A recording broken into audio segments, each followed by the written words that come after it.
Look into my eyes.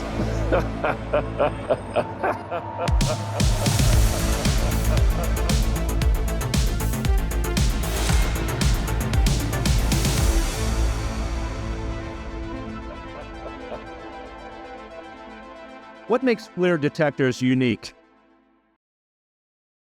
Well, there are very different reasons why Flir sensors are unique and Flir solutions are unique. Let's look at a few to give a better insight.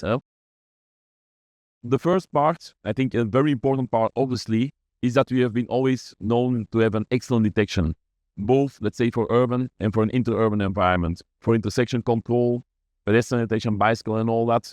That is obviously, let's say, an important part. But the same applies to interurban traffic, where we are doing safety, the critical detection for tunnels, for highways, bridges, where we're going to detect various alarms of accidents, wrong-way drivers, people walking to a tunnel, objects falling down, and all that. So I think that's what distinguishes Flir most from the competition, is the fact that we have very robust algorithms to have an excellent detection with a very low false alarm frequency, especially if we're talking about automatic instant detection.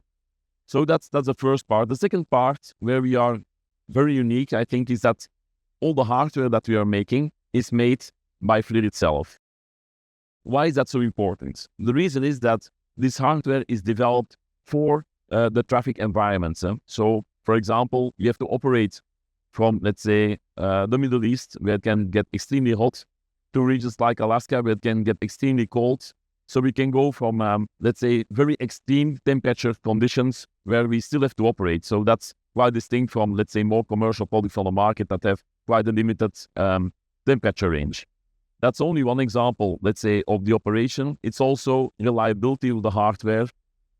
Sometimes they say to us, why you have products that are spec'd until 74 degrees Celsius, because nowhere it will be 74 degrees Celsius. That's absolutely true. But if you're in an environment where you get like 45 degrees Celsius outside, inside of the device, it's already quite a lot hotter.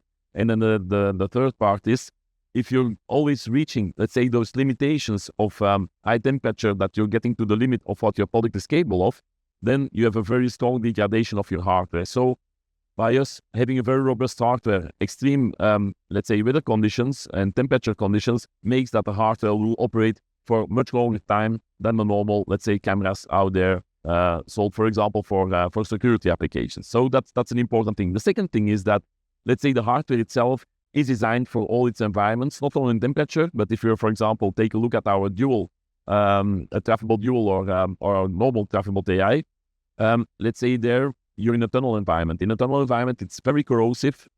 So you want to have a stainless steel housing in order not to be, let's say, touched by salt sprayed on the roads for de-icing it. You don't want it to be corroded by the strong, let's say, exhausts of the vehicles passing by. So also there, we have a very robust solution.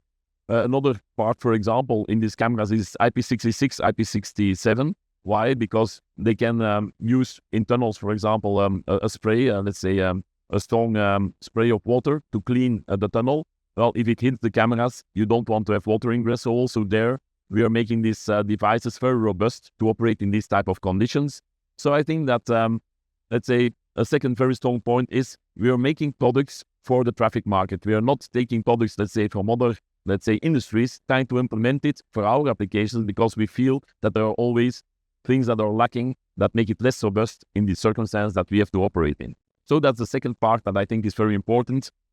A third part where we are very unique is the scope of the product that we are supplying. So we can really go from the lower end applications where, for example, we only are replacing electromagnetic loops by virtual loops. That is an application.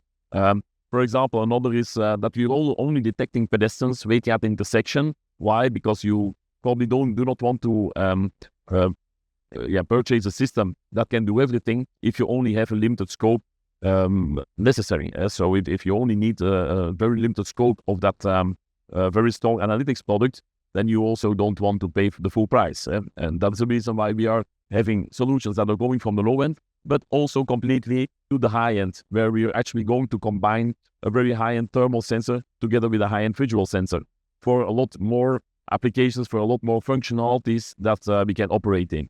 That is the case both for our urban and for our interurban. And in the end, it's all coming together into our software solution that is gathering all that information, and that will give useful information back to the traffic operators and to the traffic managers. So in short, what is making us unique? Very strong detection, hardware dedicated for our market, and a real product scope that can fulfill, let's say, all of the needs that you normally face in an urban and an interurban environment to improve your safety and efficiency.